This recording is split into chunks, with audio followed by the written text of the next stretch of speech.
Assalamualaikum warahmatullahi wabarakatuh. Kembali lagi di channel Tio Gunners. Pada kesempatan hari ini saya akan memberikan latihan soal pretest PPG khususnya untuk guru kelas MI. Untuk pembahasan latihan soal untuk mata pelajaran di bidang atau profesional guru kelas MI bisa dicek di playlist channel ini, yaitu di playlist pretest PPG Kemenag. Di sana sudah dijelaskan berbagai macam soal, khususnya untuk materi profesionalnya, mulai dari PKN, IPS, IPA, dan sekarang bahasa Indonesia. Bagi yang belum subscribe, silakan subscribe terlebih dahulu agar tidak ketinggalan terkait dengan soal latihan ya pretest PPG khususnya untuk guru kelas MI. Kita lanjut ke soal nomor 1. Perkembangan bahasa anak yang ditandai sudah mampu memahami struktur cerita secara simbolik melalui bahasa, permainan, dan gambar. Demikian pula, anak memahami alur atau hubungan cerita yang terdiri dari pendahuluan, klimaks, antiklimaks, dan penutup. Perkembangan bahasa anak ini terjadi pada umur A. 1-2 tahun, B.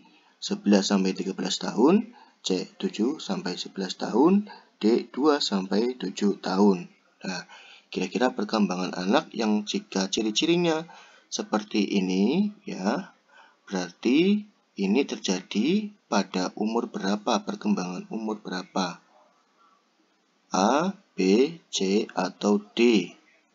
Jawaban yang tepat adalah yang D ya, 2-7 tahun. Kita lanjut ke soal nomor 2. Perkembangan bahasa anak yang ditandai sudah mampu berpikir abstrak, bernalar dari hipotesis kesimpulan logis. Mereka dapat menangkap alur dengan subalur dalam pikirannya. Perkembangan bahasa anak ini terjadi pada umur A. 1-2 tahun, B. 11-13 tahun, C. 7-11 tahun, atau D. 2-7 tahun. Nah, ini ditandainya dengan sudah mampu berpikir abstrak, bernalar dari hipotesis kesimpulan logis. Berarti kira-kira perkembangan bahasa yang ditandai dengan ciri ini berarti terjadi pada umur berapa? A, B, C, atau D? Jawaban yang tepat adalah yang B ya, 11-13 tahun. Kita lanjut ke soal nomor 3. Perkembangan bahasa anak yang ditandai dengan rima permainan, macam-macam tindakan, tetapi sedikit memperhatikan kata-kata. Perkembangan bahasa anak ini terjadi pada umur A. 1-2 tahun, B. 11-13 tahun, C. 7-11 tahun, D. 2-7 tahun. Nah, ini perkembangan bahasa yang ditandai dengan rima permainan dan macam-macam tindakan, tetapi si anak itu sedikit dalam memperhatikan kata-kata yang disampaikan. Berarti kalau yang seperti ini, berarti perkembangan bahasa untuk umur berapa biasanya? Umur 1-2 tahun. Berarti jawabannya yang A. Lanjut soal nomor 4. Cerita binatang, cerita anak di negeri lain, hikayat lama dan baru merupakan contoh cerita anak yang sesuai untuk A. Prasekolah sampai dengan kelas 1 SD atau MI, B. Usia 6-10 tahun atau kelas 1 sampai kelas 4 SD atau MI, C. Usia 11-14 tahun atau kelas 5-6 SD atau MI, D. Usia 12-14 tahun atau kelas 1 SMP. Nah, kira-kira jawaban yang tepat yang mana? Kira-kira yang cerita binatang, cerita anak di negeri lain, hikayat lama, hikayat baru. Berarti yang sesuai jawaban yang mana yang tepat? Yang C ya. Nah, yang C, usia 11-14 tahun atau kelas 4 sampai kelas 6 SD atau MI. Lanjut ke soal nomor 5. Cerita fabel, anak-anak, rumah, manusia, mainan, humor, dongeng, sajak-sajak merdu dengan rima-rima yang indah merupakan contoh cerita anak yang sangat digemari oleh anak usia A. Prasekolah sampai dengan kelas 1 SDMI, B. 6-10 tahun atau kelas 1 sampai 4 SDMI, C. Usia 11-14 tahun atau kelas 5-6 SDMI, atau D. Usia 12-14 untuk usia SMP. Nah, kira-kira kalau yang ceritanya fabel, anak-anak, rumah, manusia yang seperti ini, kira-kira ini cocoknya sangat digemari oleh anak usia umur berapa kira-kira? Usia, iya, jawabannya betul. Yang betul adalah yang A ya, usia prasekolah sampai dengan kelas 1 SD atau MI. Cerita tentang fabel. Siapa fabel ya? Fabel adalah cerita tentang binatang. Lanjut ke soal nomor, ini ada imbuhan lah. Usia 11-14 tahun, kelas 5 sampai kelas 6 SD, membutuhkan cerita nyata, cerita tentang kehidupan orang dewasa, cerita pahlawan, dan cerita-cerita yang mengajarkan tentang cita-cita pribadi, petualangan, kepahlawanan, biografi, autobiografi, mite, dan legenda. Kita lanjut ke soal nomor 6. Jenis bacaan sastra yang umumnya mengisahkan kehidupan sekitar anak, mengisahkan tentang keluarga, teman, dan kehidupan dalam masyarakat disebut A. Fiksi sejarah, B. Fiksi ilmu, C. Fiksi realistik, D.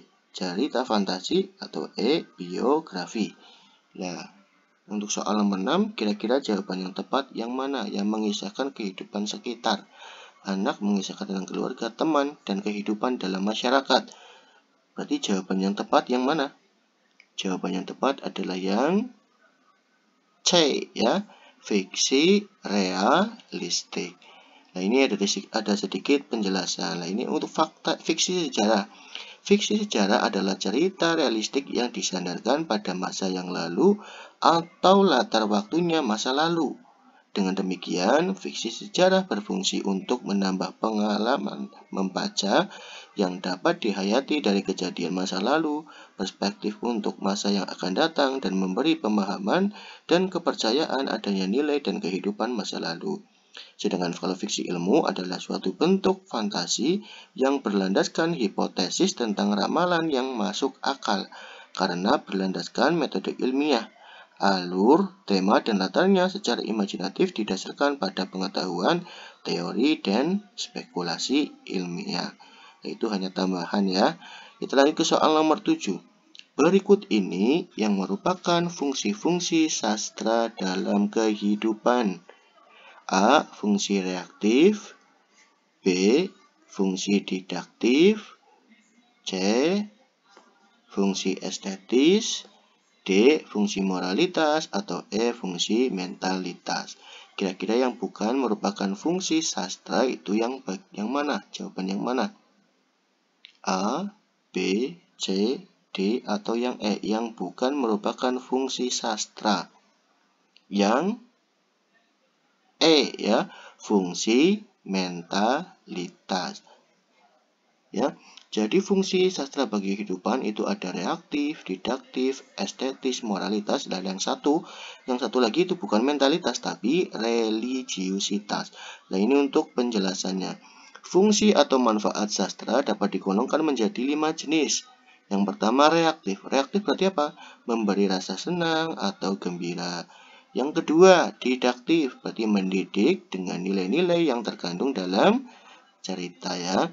Yang ketiga, estetis, memberikan keindahan bagi pembaca.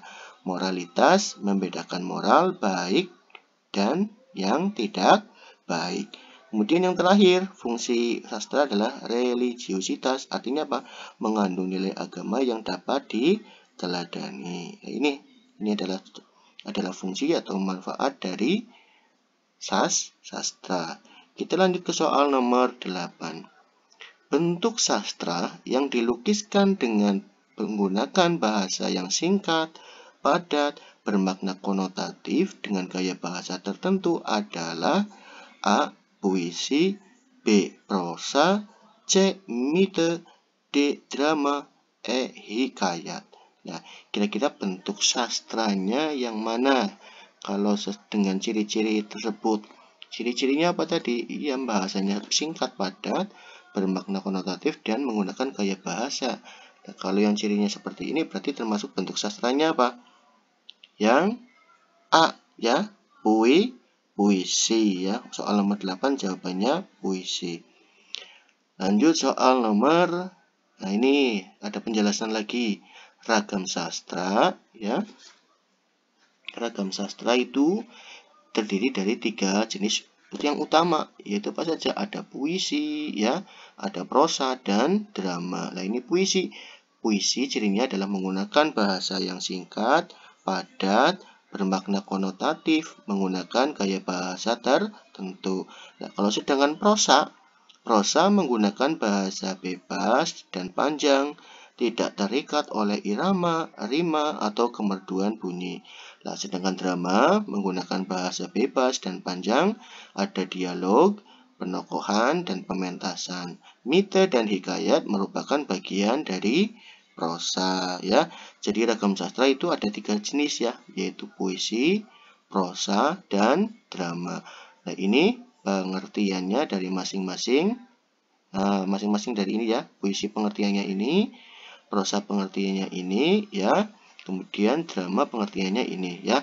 Jadi sudah dapat membedakan pengertian dari masing-masing ini ya, perbedaan dari puisi, prosa, dan drama. Kita lanjut ke soal nomor 9. Puisi yang dibuat dengan untaian 5 baris disebut A. Terzina, B. Quartet, C. Sektet, D. Queen, E. Soneta. Nah, kira-kira puisi yang dengan untaian 5 baris. Nah, berarti disebut apa? Yang D ya, Queen ya. Puisi yang dibuat dengan untaian 5 baris disebut Queen ya. Jawabannya 9 adalah D ya. Nah, ini penjelasannya. Berdasarkan untaian barisnya, puisi dikelompokkan menjadi beberapa jenis dan 5 diantaranya adalah ini ya. Terzina, untaiannya 3 baris. Quartet, 4 baris. Queen, 5 baris. Sektet, 6 baris. Soneta, 14 baris. Nah, ini ya perbedaan dari jumlah baris, untaian barisnya ya.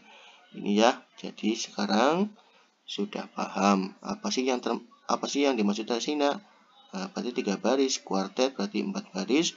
Queen 5 baris, sektet 6 baris, soneta 14 baris. Kita lanjut ke soal nomor 10 ya. Ada sebuah puisi ya, Pagiku hilang sudah melayang, hari mudaku sudah pergi, sekarang petang dan membayang. Batang usiaku semakin tinggi. Kata petang pada lari ketiga puisi tersebut memiliki makna lambang lain ya.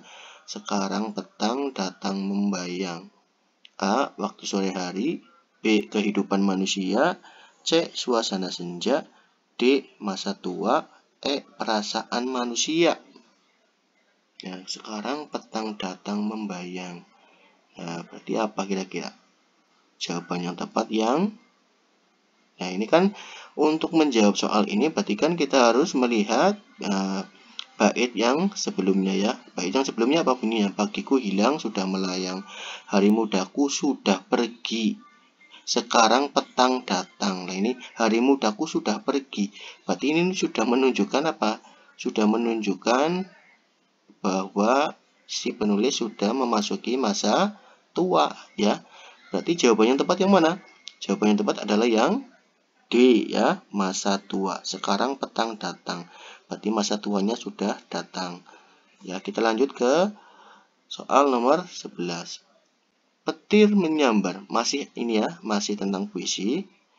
Petir menyambar, menyambuk pepohonan. Hujan menjerit, memekakan telinga. Angin berhembus, menyapu air mata. Di sana, bocah kecil terbujur kaku. Gaya bahasa yang digunakan pada puisi di atas adalah A. Hiperbola, B. Personifikasi, C. Repetisi, D. Metafora, E. Alegori. Nah, jika kita melihat ya dari puisi ini ada beberapa kalimat ya, yang menunjukkan ya suatu pencerminan ya. Misalnya ini, hujan menjerit. Ya, kalau kita dalam kehidupan nyata, apakah mungkin ada hujan menjerit? sampai memekakan telinga? Tentu tidak ya. Ini namanya juga puisi ya. Nah, jadi hujan menjerit. Nah, angin berhembus menyapu air mata. Ya, padahal kan tidak bisa ya kan. Nah, kalau gaya bahasa seperti ini ya, gaya bahasa yang dapat melakukan kegiatan atau aktivitas seperti manusia. Berarti gaya bahasa apa? Kemarin sudah pernah dibahas. Yang ya, kalau melakukan seperti aktivitas atau kegiatan seperti manusia berarti dinamakan gaya bahasa atau majas. B ya, personifikasi. Soal nomor 12.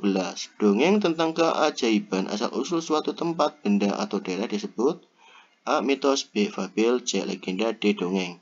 Nah, asal-usul tempat berarti apa jawabannya? Yang C ya, legenda. Soal nomor 13. Dongeng tentang dunia binatang yang bisa berbicara dan berperilaku layaknya manusia disebut A. Mitos, B. Fabel, legenda, atau dongeng. Gampang ya. Tentang binatang. Binatang yang dapat berbicara dan berperilaku seperti manusia. Berarti apa jawabannya? Jawabannya yang B ya, fabel. Nomor 14. Dongeng yang menceritakan keberanian, kepahlawanan, kesaktian, dan keajaiban seseorang disebut A. Mitos, B. Sage, C. Legenda, D. Dongeng. Keberanian, kepahlawanan, kesaktian. Berarti yang mana? Yang B. Sage. Berarti sage adalah dongeng yang menceritakan keberanian, kepahlawanan, kesaktian, dan keajaiban seseorang. Kita lanjut soal yang terakhir. Pernyataan ini di bawah ini yang menunjukkan konsep pemerolehan bahasa adalah A. Bahasa dikuasai dengan sengaja melalui pilihan orang tua. B. Bahasa dikuasai secara tidak sadar dalam lingkungan keluarga. C. Bahasa dikuasai secara terencana melalui pembelajaran. D. Bahasa dikuasai melalui upaya maksimal secara individu oleh pembelajar. Kira-kira jawaban yang tepat yang mana? Jawaban yang tepat adalah yang B ya, bahasa dikuasai secara tidak sadar dalam lingkungan keluarga. Nah, itulah tadi beberapa contoh latihan soal pretest PPG Kemenag untuk guru kelas MI. Untuk video pembahasan video yang lainnya dapat dicek di playlist pretest PPG Kemenag di channel ini. Jika video ini bermanfaat, jangan lupa untuk tekan tombol like-nya dan share sebanyak-banyaknya ke teman Bapak Ibu semua agar mereka juga ikut belajar sebagai persiapan untuk mengikuti pretest PPG Kemenag tahun 2022 yang nantinya akan dilaksanakan pada di akhir bulan Agustus. Di jadwal itu tanggal 20 sampai 25 Agustus. Semoga Bapak Ibu semua dapat mengikuti pretest PPG dengan lancar dan insya Allah lulus semua. Saya akhiri. Wassalamualaikum warahmatullahi wabarakatuh.